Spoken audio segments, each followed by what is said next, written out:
Ďalej prechádzame k poctnému bufetu, kde máme kráne čerstvé ovocie, potom je tu melónový koktail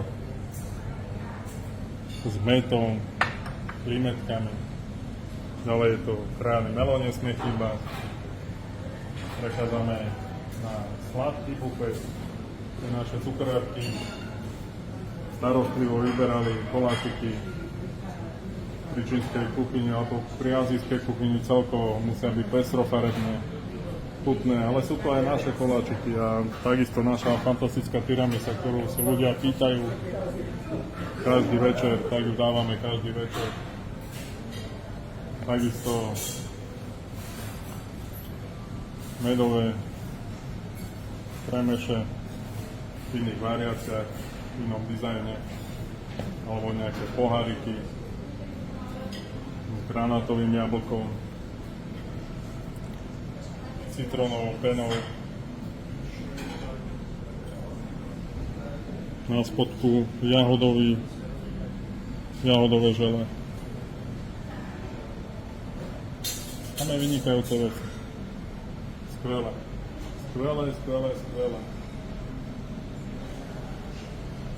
Skvelé. Alebo vanilkový puding s malinami.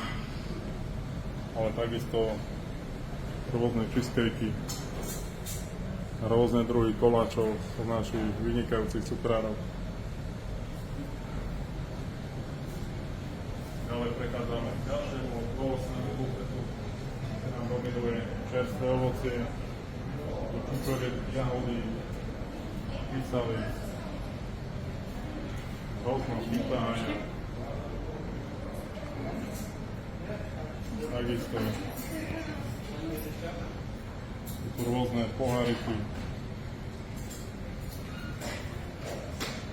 kokosovo-tvarohový s mangovým pyré, alebo vynikajúce passion fruit, takisto aj nesmie chýbať pri našich večerách ani granátové jablčko, ovocie mladosti, takisto papaja,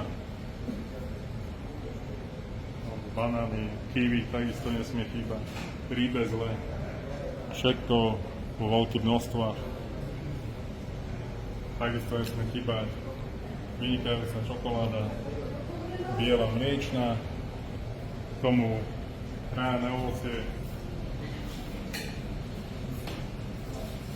A takisto nesmie chýbať zmrzlina, vanilková, momentálne oriešková, podľa potreby doložíme rôznymi inými druhami zmrzlín. Týmto by sme vás chceli pozvať do našej kúpelovskej prekrásnej chvíle s rodinou a vychutnať si fantastickú kuchyňu.